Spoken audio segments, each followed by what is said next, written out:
We are starting an in-depth exploration into a company that has, well, it's not just changed the travel industry, it's fundamentally redefined our concepts of property, urban planning, and digital regulation. We're talking about Airbnb Inc. Exactly. And we've synthesized a really robust stack of sources for you today, detailing its explosive financial journey, its unconventional origins, and the persistent and complex controversies it faces globally. Our analysis today aims to track that entire arc for you, from its beginnings as really a quick cash scheme to its current status as a multi-billion-dollar force. And we're going to focus specifically on the intense friction that emerges when that massive global scale collides with local governance, with ethical responsibility, and even geopolitical issues. Right. The overriding theme we see in the sources again and again is this tension between achieving immense scale and maintaining genuine accountability. So let's unpack this with the core definition first. Airbnb, Inc. is an American technology company. It operates an online marketplace.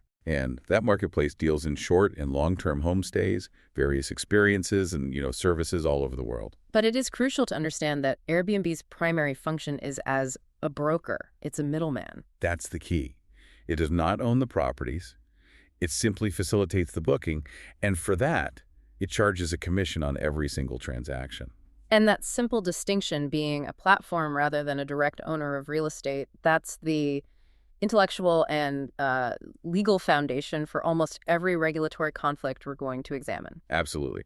By avoiding asset ownership, they attempt to sidestep the traditional liabilities, the responsibilities, and the tax burdens that, conventional hotels and property owners have to shoulder. And to think this whole massive enterprise started because three guys just needed to pay their rent. It's an incredible story. The genesis of what was originally called Air Bed and Breakfast goes all the way back to San Francisco in October of 2007. The roommates, Brian Chesky and Joe Gebbia, they were struggling to cover the rent for their loft. So they decided to put 3 air mattresses in their living room. And they offered them, along with breakfast, to attendees of a local conference. That initial necessity, though, it quickly solidified into a real business concept. Right. In February 2008, Nathan Blacharsik, who was a technical expert and a former roommate of Chesky's, he joined the effort as the chief technology officer. And that formalized the founding trio. They officially launched the platform, airbedanbreakfast.com, on August 11, 2008. What's so remarkable about that timing is the specific market need they immediately addressed. Their first customers arrived in the summer of 2008, and it was during the Industrial Design Conference hosted by the Industrial Designers Society of America. And the hotels in San Francisco were completely saturated, totally booked. So travelers were desperate for lodging, and these temporary air beds, they provided a timely, critical solution. It wasn't a luxury product at all. No, it was an emergency solution. And the initial funding method, well, it's one of the most legendary stories in startup history. It really is.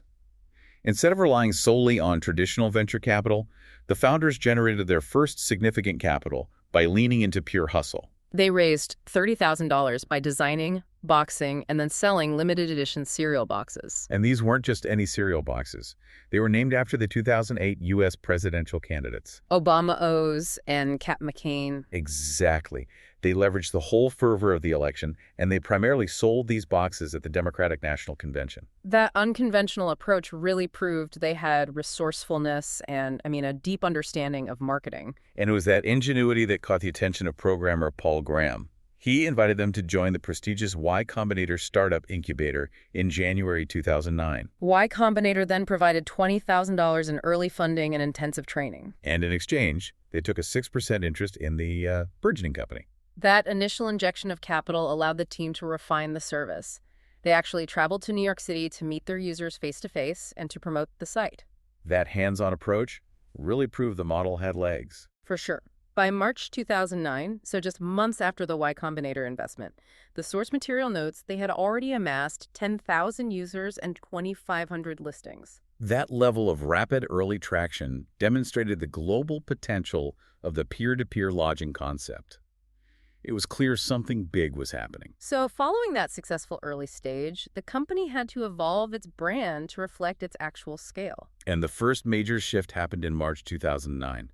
That's when they shortened the name to Airbnb.com. This might seem like a small detail, but you have to see it as a crucial strategic choice. Right. They needed to eliminate the literal confusion around air mattresses. The platform had already scaled way beyond sleeping on the floor. I mean, they were listing entire apartments and spare rooms. The name needed to signify hospitality options in general, not just, emergency camping gear. And that shift coincided with this rapidly growing public recognition. By March 2011, they secured a major industry nod. They won the coveted App Award at the South by Southwest Conference, SXWF. And with that, they had really cemented their place in the tech landscape. From that point on, we see a really clear pattern of calculated diversification. They were aiming to make the platform sticky and appeal to lucrative new market segments beyond just the leisure traveler. First, they targeted business travel. Right. In July 2014, they established a significant partnership with Concur, a major expense reporting service. And this was an attempt to make it easier for corporate travelers to book and expense stays on the platform, really legitimizing it for professional use. Then in November 2016, they moved beyond just accommodation entirely. That's when they introduced experiences. Exactly. This allowed users to book activities, tours, classes, all alongside their lodging. It transformed the platform from just a place to sleep into a full-service travel ecosystem. They wanted to capture the entire vacation budget, not just part of it. And that ambition extended to quality control and the luxury market. So in February 2018, they announced Airbnb Plus, Which was a collection of homes that had been professionally vetted for superior service, comfort, and, design standards. This was a direct response to those recurring complaints about inconsistent quality and really a direct challenge to high-end boutique hotels, And almost immediately after that, they launched Beyond by Airbnb. which focused specifically on the ultra-luxury segment. You're talking multi-million-dollar vacation rentals. So they were successfully segmenting their audience, offering options from the original spare air mattress all the way up to villas that could rival the world's most exclusive hotels. The corporate market push also continued very aggressively. In August 2019, they acquired Urbandoor.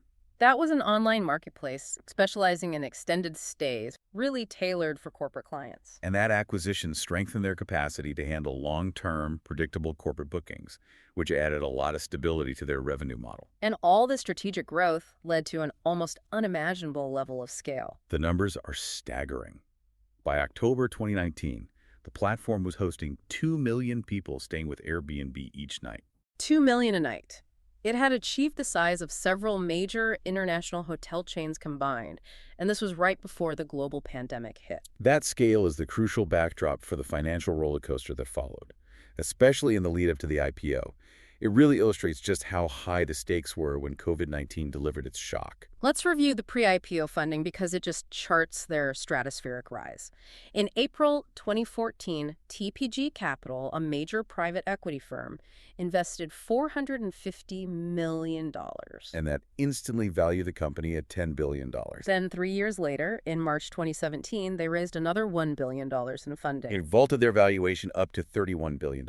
This rapid triple-digit increase just showed immense market confidence. But when the COVID-19 pandemic arrived in early 2020, all that confidence just evaporated overnight. The source material indicates an immediate, catastrophic shock. Bookings dropped by as much as 96% in some major cities. The company had to move fast. They pledged $250 million in payouts to hosts just to compensate them for pandemic-related guest cancellations. That level of financial commitment led immediately to deep restructuring. They had to lay off approximately 1,900 employees globally. Which represented about 25% of their entire workforce across the Americas, Europe, and Asia. I mean, this was a brutal contraction after years of just explosive growth. The financing they scrambled to secure further illustrates the severity of the crisis, the desperate need for liquidity. In April 2020, they managed to acquire $1 billion in shares, but this came at a drastically reduced valuation. Only $18 billion. That was a massive drop from the $31 billion peak just 3 years prior. The truly eye-opening detail, though, is the associated debt. Right. They also took on $1 billion in debt, and the interest rates for this debt were punishingly high, ranging between 9% and 11.5%. For a major established technology company, securing financing at such a steep rate is a stark indicator of severe financial distress. It showed there was a perceived high risk by lenders during that moment. They were essentially paying premium prices for survival capital. What is fascinating, though, and perhaps what saved their IPO plans, is the counter trend that the sources highlight during this period. Right. While bookings in dense urban centers plummeted, demand surprisingly rose in many rural and remote areas. People still needed to travel or relocate, but they were seeking isolated destinations rather than crowded cities. It suggested that the platform's core utility was still intact, it had just shifted geographically. And this resilience really provided the foundation for their decision to go public. Despite all the ongoing turmoil, on December 10th, 2020, Airbnb launched its initial public offering on NASDAQ. Under the ticker ABNB. The IPO was a monumental success. It raised $3.5 billion and resulted in an initial valuation that just soared up to $100 billion. The market clearly believed in the platform's post-pandemic recovery potential. And we should also note the symbolic gesture they included.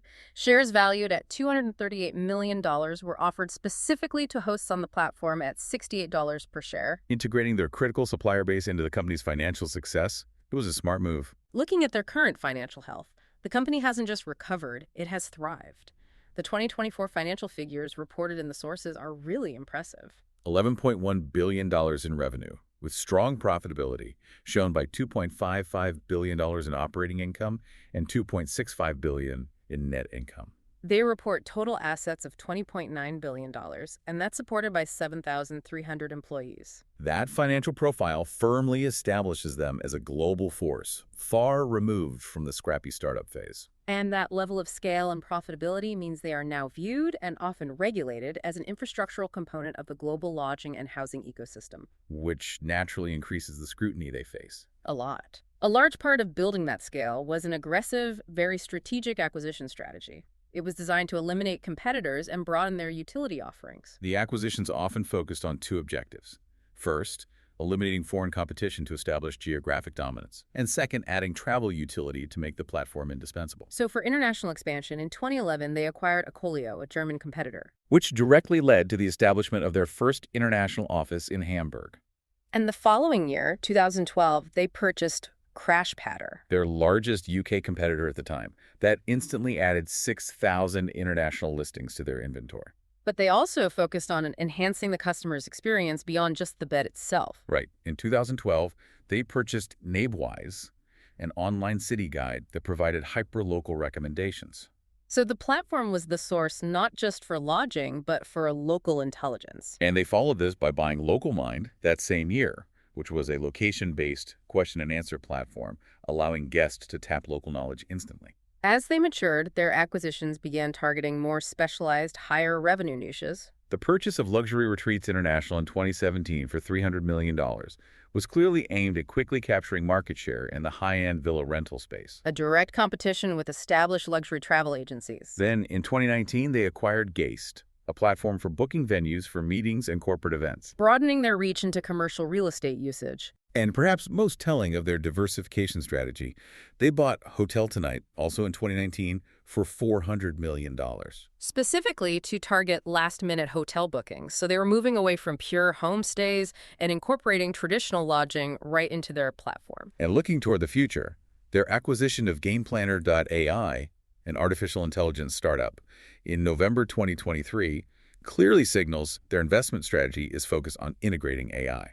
To streamline service, pricing, and potentially personalization. The global scale of these operations required a massive international footprint. Their first international office was established in London in October 2011. And that was followed by rapid expansion in 2012 into key markets like Paris, Milan, Barcelona, Moscow, and São Paulo. Dublin was later designated as their European headquarters in 2013.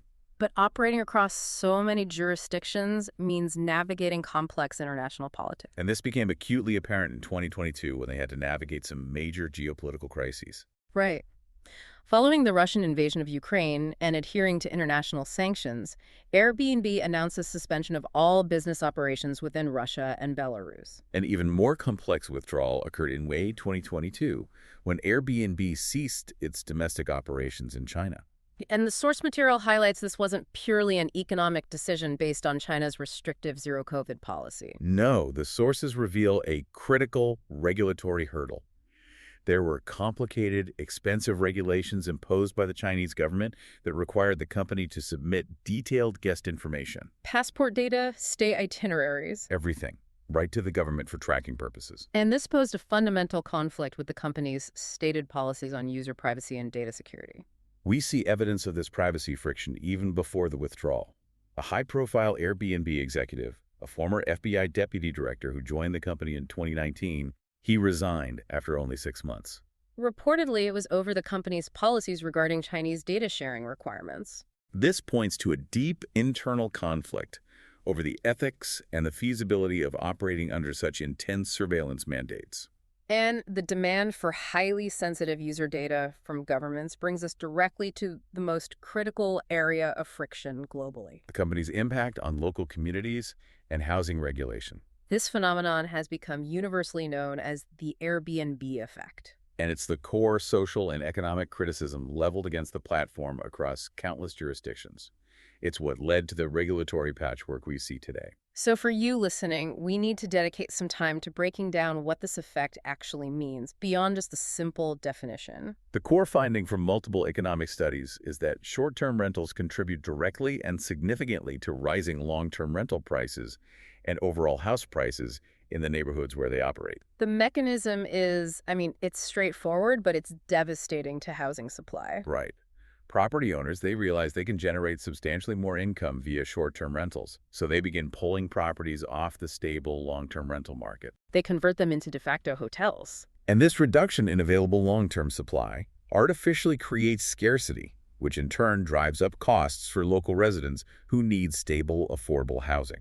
And this isn't just theory. It has severe social consequences. The source material highlights ethical and legal concerns, including accusations that landlords have illegally evicted existing long-term tenants simply to convert their properties into lucrative Airbnb listings, which results in neighborhood displacement and the erosion of community character. Because of this profound impact on housing affordability and availability, cities around the world have responded with increased lodging regulations, taxes, and restrictions. And Airbnb, leveraging its massive financial resources, has generally opposed these regulations via extensive lobbying efforts. This clash is intensified by the powerful traditional lodging sector. Of course. The hotel industry actively lobbies for stricter regulations, often arguing that short-term rentals enjoy an unfair advantage. They demand that Airbnb hosts should be required to obtain the same business licenses, pay the same hotel and occupancy taxes, and comply with the same zoning and safety standards that traditional hotels must meet. The result of all this complex political and economic pressure is an almost overwhelming patchwork of global rules. For a host operating in multiple cities, or for you as a traveler moving across borders, understanding the legality of a single booking can be incredibly difficult because of this massive variation. Let's start with Europe, which has implemented some of the most prescriptive regulatory schemes aimed squarely at housing preservation and tax compliance. Many major cities use strict time limits, known as hard caps, to prevent apartments from functioning as full-time hotels. So consider the specifics. London, Lucerne, and Amsterdam all limit short-term rentals to a maximum of 90 days per calendar year. And Amsterdam went even further. They implemented outright bans on rentals in specific, highly concentrated tourist areas to protect residential density. Paris, another crucial tourist destination, enforces a 120-day annual cap. And they mandate that every host must register their listing with the town hall for tracking purposes. Taxation is another major strategy. Rome, for instance, requires short-term rental platforms to withhold a substantial 21% rental income tax directly from the host, which ensures tax compliance. Yeah. And Venice, which is famous for its over-tourism issues, requires hosts to collect and remit specific tourist taxes. But the challenge of enforcement is really highlighted by the situation in Ireland. Right. While a 90-day cap exists for primary residences, one study found that compliance with the required registration and planning permission laws was alarmingly minimal. The numbers are pretty stark. Out of 25,000 listed properties, only 38 were found to have secured the necessary planning permission. It illustrates the difficulty regulators face in actually policing these platforms. The regulatory methods vary wildly, even moving to complete bans based on local needs. Palma de Mallorca, for example, was concerned about unsustainable tourism density, so they took the drastic step of banning home-sharing sites entirely. And then you have architectural requirements. Madrid bans listings that do not have private entrances, which is a rule designed to protect the peace and security of neighboring apartment residents. And Vienna bans short-term rentals completely in specific residential zones, although it does make an important exemption. Yes, for apartments that are clearly the host's primary residence. Hmm. Again, prioritizing housing for locals. This regulatory contrast is just as sharp across North America. It presents a deeply polarized operational environment for the company. You see strict housing preservation tactics right alongside regions where regulation is essentially prohibited. So in Canada, cities like Toronto and Vancouver have implemented severe measures to protect their extremely tight housing markets, They require that short-term rentals must operate exclusively within the host's primary residence. which prevents the removal of full-time rental units from the market. Hosts also must obtain licenses. This is all aimed at protecting housing stock, first and foremost. Across the U.S., we see diverse restrictions largely focused on limiting volume. Jersey City limits rentals to 60 days per year. Los Angeles, a massive market, requires host registration, charges an $89 fee, and limits the sharing of secondary units to 120 days in a calendar year. Washington, D.C. also requires licenses and limits rentals where the host is not present to a combined 90 days per year. These limits are volume controls. They're attempting to slow the conversion of residential units into commercial ones. But the epicenter of restriction is, well, it's undeniably New York City. The city prohibits rentals under 30 days unless the host is actually present on the property. And on top of that, the required licenses are extremely difficult to obtain. Very few have been issued, and this has essentially crippled the short-term rental market there. West New York, New Jersey, which is right next to the city, has simply banned short-term rentals altogether. It shows a willingness to use the severest legal tool available. And then on the complete opposite end of the spectrum, you have states like Arizona. In Phoenix, most local regulations are effectively disallowed because state law prohibits municipalities from interfering in what are considered fundamental property rights. So that legislative framework creates a regulatory environment that is highly favorable to the platform and sets up a completely different relationship with its host base. And shifting to Asia, the constraints are equally detailed and often tied to national security and data. Japan, for instance, requires hosts to register their listings with the government, and they limit the maximum rental time to 180 days per year. And Singapore has one of the tightest, most prohibitive restrictions globally. Short-term home rentals of less than 3 months are simply illegal. It just shows the vast international variance in how governments categorize and control the commercial use of residential property, forcing the company to adapt to dozens of different legal realities. The need for compliance and transparency that we see in the regulatory realm carries directly into issues of privacy, guest safety, and geopolitical friction. These are the areas where the tension between scale and accountability becomes most acute. The conflict over government access to user data is a continuous battle. It's between the company's claims of protecting user privacy and a government's sovereign need for regulatory enforcement. Particularly tax collection and compliance verification. Right. Airbnb fiercely contested a New York law that would have required it to provide detailed guest information so the city could enforce local rental regulations. Specifically that host presence rule. Exactly. The company argued this was a huge overreach. A truce was eventually reached in May 2019. Airbnb agreed to turn over some anonymized information, specifically for about 17,000 listings. Which allowed the city to pursue illegal rentals without accessing sensitive individual guest identities. And similar agreements were later reached in Boston and Miami, which established a kind of template for data compromise. The European context, though, tested these data claims against the power of the European Union. There was a legal challenge brought in Belgium, where Airbnb argued that the obligation imposed by authorities to provide detailed tax particulars was incompatible with EU law. Specifically, the freedom to provide services. However, the European Court of Justice ruled against Airbnb in April 2022. The court determined that the requirement for platforms to transmit tax particulars of tourist transactions was not contrary to EU law. So the court essentially prioritized the national government's ability to collect taxes and verify compliance over the platform's claims of data protection in this specific context. And referred the case back to the Belgian Constitutional Court for final action. In another significant legal setback, unrelated to data but relating to consumer protection, a March 2020 court ruling in the Netherlands found that Airbnb's practice of charging service fees to both the host and the guest was illegal. Illegal under Dutch consumer law. This ruling potentially granted the right of reimbursement to approximately 30,000 guests, provided they successfully file claims. This practice, which is often common in two-sided marketplaces, was legally scrutinized, and found wanting in that jurisdiction, signaling ongoing legal vulnerability for the platform's fee structure. Airbnb did file countersuits, seeking greater clarity on the scope of that ruling. These legal pressures are significant, but they pale in comparison to the controversies surrounding host misconduct and basic guest safety, which directly impacts you, the user. The sources detail serious recurring allegations against hosts. Things like tax circumvention, severe issues like last-minute cancellations leaving guests stranded, and lodging problems like mold or rodent infestations. And then there are more sinister issues, including theft, invasion of privacy, bait-and-switch scams, and, in the most severe documented cases, incidents of sexual assault, rape, and murder.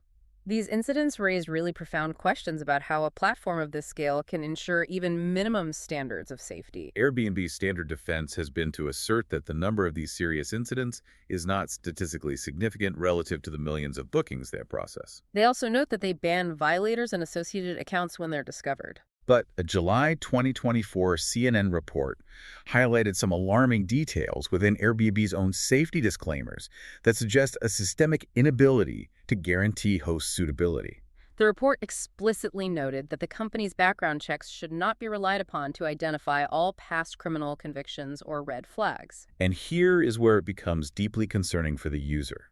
The company's internal policy warns users that convictions for murder, terrorism, rape, or child molestation are not automatic disqualifiers for a host on the platform. That's not just a technical footnote, it's a critical policy issue. It suggests that even the most severe criminal history, unless it's directly caught by their specific, limited background check mechanism, might not prevent an individual from hosting guests. Including vulnerable travelers. This raises profound questions about where the responsibility truly lies when something goes wrong. The most sensational and persistent safety problem detailed in the sources is the crisis of hidden cameras. There have been multiple incidents globally where hosts have secretly recorded their guests, including in private spaces like bedrooms and bathrooms. It's hard to imagine being in your most private space, whether you're traveling alone or with family, only to find you are being watched and recorded. The company's internal practices regarding this issue drew intense scrutiny. A 2023 deposition cited in the source material revealed testimony from an Airbnb employee stating that the company does not routinely notify law enforcement when a hidden camera complaint is raised. Instead, they opted for internal inquiries. And law enforcement experts argued that this internal inquiry approach could critically hinder criminal investigations. By giving hosts time to delete footage, dismantle equipment, or destroy evidence, the company's internal policy potentially protected the perpetrator instead of the victim. This internal failure ultimately forced a major policy shift.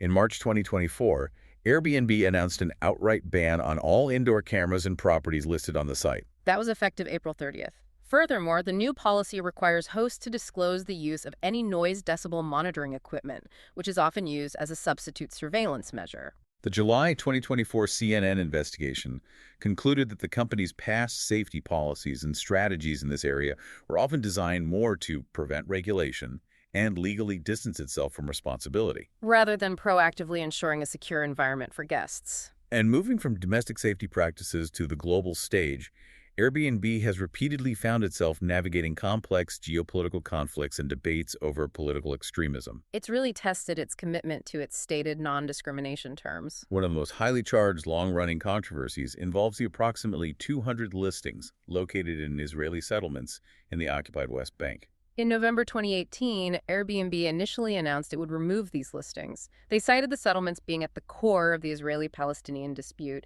and noted that the policy was difficult to implement fairly. That decision led to immediate legal challenges. Property owners in the settlements filed lawsuits in both Israel and the United States, alleging discrimination based on their place of residence. So in April 2019, Airbnb reversed its decision. The resulting policy was a compromise.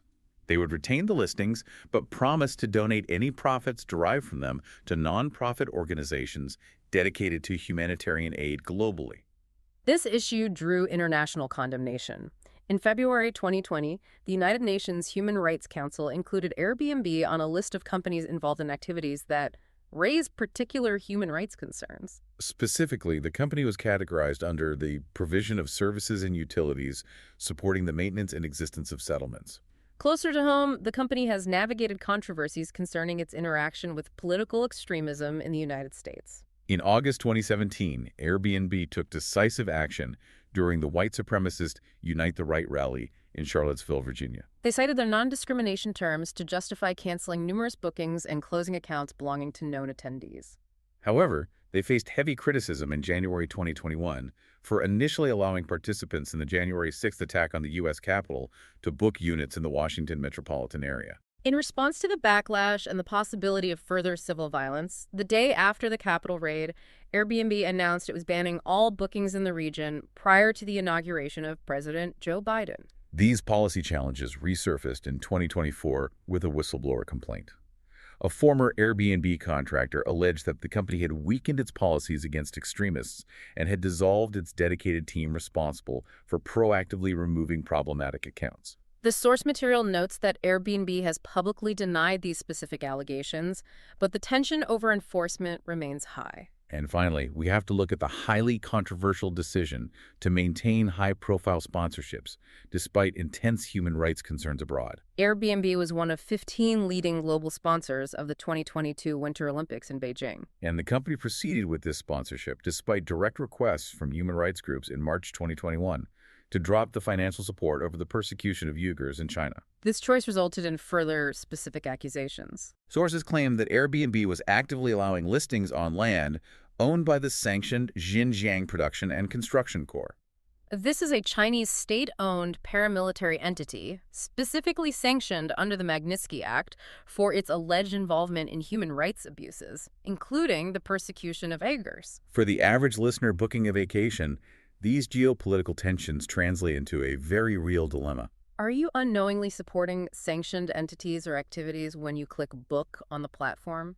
It's a serious question. So we have thoroughly documented the full journey of this company. It started with 3 innovative founders who just needed cash. They created a simple solution that rapidly evolved through strategic acquisitions, diversification into luxury and corporate travel, And eventually a massive $100 billion valuation and strong profitability, evidenced by its $11.1 billion in 2024 revenue. But that impressive financial ascent and achievement of global scale has been constantly balanced by immense and multifaceted friction. We've seen the company struggle with a vast range of regulatory challenges, from local density and licensing issues in Europe and North America to the severe geopolitical tightropes walked in contexts like the West Bank and China. All of which test their commitments to both profit and principle. The source material consistently illustrates that core tension we identified at the very beginning. How does the company balance its inherent pursuit of massive, often lightly regulated scale with the simultaneous requirement to enforce basic host compliance, ensure guest safety, and mitigate negative societal effects like the Airbnb effect on housing affordability? And all of this complex, high-stakes maneuvering, the legal battles over data, the safety disclosures about host backgrounds, the compromises on political policy, it all rests upon a single action. An action taken by every user, agreeing to the company's terms and conditions. And that brings us to the final, fascinating observation drawn directly from the source material. It's one that really underlines the difficulty of achieving true, informed consent on massive digital platforms. Back in 2014, the linguist Mark Lieberman took the time to measure the sheer volume of legal text required to use the platform. And he highlighted a seemingly simple logistical challenge facing every single user. Lieberman calculated that the combined terms of service, privacy policy, and other relevant policies amounted to a staggering 55,081 words. 55,000 words. And these are the documents that must be agreed to before you click book or you become a host. He noted that this length is about the size of a short novel, though much less readable. Think about that comparison. A short novel just to agree to the rules of a service. This means that a user, even one dedicated to due diligence, must wade through the equivalent of a substantial book containing all those disclaimers about criminal records, the data sharing protocols, and the complicated legal boundaries before they use the product. This detail highlights a profound systemic challenge for every platform user and regulator. How informed can any of us truly be when utilizing a platform governed by legal agreements the length of a short novel? Right. And how can regulators hold a company accountable to rules that are buried in 55,000 words of legalese? It raises the ultimate question of whether informed consent in the age of global digital platforms is truly possible. Or if the sheer volume of mandated legal information is intentionally deployed as a mechanism to shift liability from the platform to the individual consumer. Something for you to consider the next time you scroll past that. Agree to terms checkbox. Thanks for listening.